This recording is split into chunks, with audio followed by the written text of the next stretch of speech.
এই যে এখন বাজছে ৯টা ২। আহ, আজকে ২১ তারিখ। আজকে 22 তারিখ। আজ রবিবার, কারণ আমার ঘড়ি এখানে যে ডেটটা দেখায় সেটা একদিন পিছিয়ে দেখায়। তো যাই হোক, বিষয়টা যেটা হচ্ছে, প্রিলিমস মোড ইজ অন এবং আমি এখানে পড়ছি হিস্ট্রি, ইন্দুস ভ্যালি সিভিলাইজেশনস। আর মা এই যে দিয়ে গেল ছোলা। আমি উঠেছি আহ, ৫টা নাগাদ, দেন ফ্রেশ হয়ে আমি পড়তে বসেছি। আজকে ইয়োগাও করা হয়নি। তো যাই হোক, এই হচ্ছে। এবং বেসিক্যালি যেটা বলার সেটা হচ্ছে, এই যে আমাদের বাইরেটা, আমার এখান থেকে রাস্তা দেখা যায়। ছোট্ট একটা বারান্দাতেই পড়ি, মানে আমাদের ঘরের রাস্তার দিকে যে বারান্দাটা ছোট্ট দেখে, সেটা এখানে বন্ধ করে রেখে দিয়েছি। এই যে যেহেতু ধুলোবালি আসে, যেহেতু এখান থেকে প্লাস্টিক আটকানো হয়ে গেছে, রাস্তাও দেখা হয়। ওই যে রাস্তা, লোকজন যায়। পাশে হচ্ছে এটা কাকির ঘর, এখানে ইট উঠেছে, বালি নতুন করে ঘর করবে কাকিরা। তো যাই হোক, আর এই হচ্ছে আমার পড়ার জায়গা বেসিক্যালি। ছোট্ট একটা চৌকি পাতা, আর এই যে আমার বইপত্র এখানে।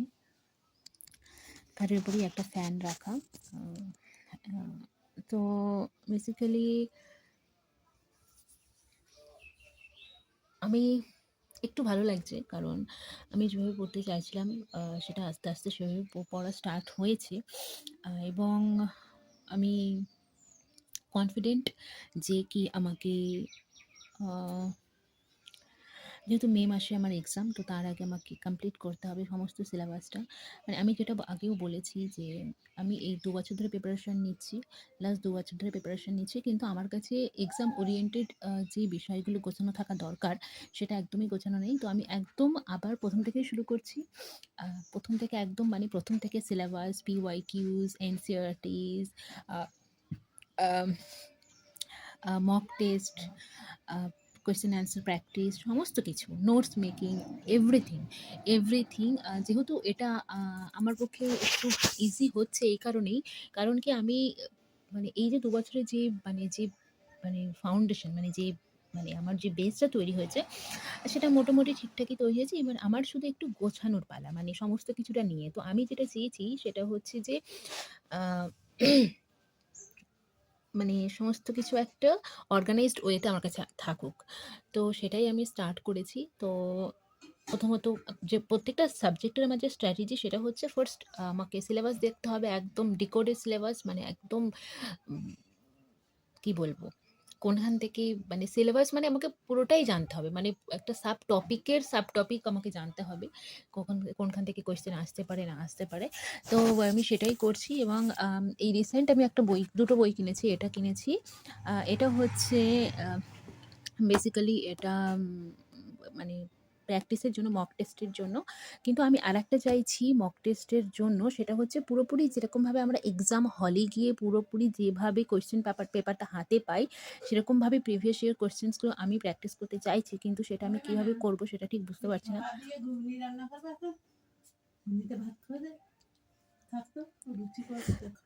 তা ঠিক আছে, এটা কবে খাবো তাহলে? রাতে? আজকে কি বার? রবিবার। আনবো। ঠিক আছে। তো যেটা বলছিলাম, এই হচ্ছে সেই বইটা, যেখান থেকে আমি মক টেস্ট, যেটা বলছিলাম সেটা হচ্ছে যে একদম এক্সাম হলে যেরকমভাবে আমাদেরকে কোয়েশ্চেন দিয়ে আমরা আনসার, মানে কোয়েশ্চেনটা যেরকম দেওয়া হয়, মানে ওএমআর শিট দিয়ে, তো আমি সেরকমভাবে প্র্যাকটিস করতে চাইছি। সেটা আমি করব মে মাস থেকে। মে মাসে যেটুকু সময় পাবো সেটুকু আমার প্ল্যান আছে করার। তো তার আগে আমাকে একটা টেবিল নিতে হবে, কারণ আমি এই চৌকিতে বসে বসে আমার পা ব্যথা হয়ে যায়। হ্যাঁ, এখানটাই আমি রাখি আমার চেয়ারটাকে, বাট সেটা হচ্ছে আম সবসময় একটা ঠিক, মানে টেবিল লাইক ফিলিংসটা এখানে আসে না। তো যাই হোক, আমার অনেক কিছু নেই, আমি গরিব মানুষ। কিন্তু আমার যা আছে সেটাতেই আমি হ্যাপি। তো সেটা বড় কথা নয়। বড় কথা হচ্ছে যে আমি একটা টেবিল অর্ডার দিয়েছি। তো সেটা আমাকে এখানে সেট করতে হবে, মানে চৌকিটাকে আরো পেছাতে হবে। পেছনে একটা বাক্স আছে, যেখানে অনেক লেপ-কাঁথা রাখা হয়, বালিশ-টালিশ। সেই বাক্সটাকে আমি এখান থেকে রিপ্লেস করে দেবো। করে দিয়ে চৌকিটাকে একটু এগিয়ে দিয়ে আমি টেবিলটাকে এখানে রাখবো। তো এই হচ্ছে আমার প্ল্যান।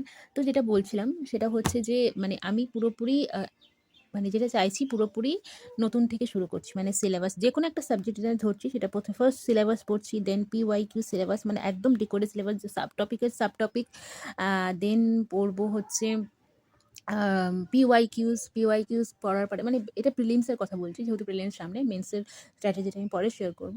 তো প্রিলিমস ১ম এ আমি এটা করব।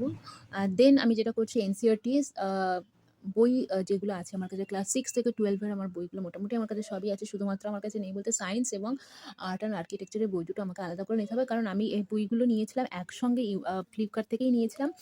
অনেকদিন আগেই মানে আমি ২০২৪ থেকে প্রিপারেশন নেওয়া স্টার্ট করেছি। তো তার আগেও বইগুলো আমার কাছে কেনা ছিল। কারণ এই বইগুলো আমি কিনেছিলাম এই কারণেই। তো যাই হোক সেখানে কিন্তু বইগুলো নেই। তো বইগুলো আমাকে আলাদা করে হয়তো কিনবো, না হয় আমার কাছে অ্যাপ আছে সেখান থেকেও আমি পড়ে নিতে পারবো। তো দেখা যাক কি হয়। কারণ টাকা-পয়সা খরচ করতে হবে ভেবে চিন্তে।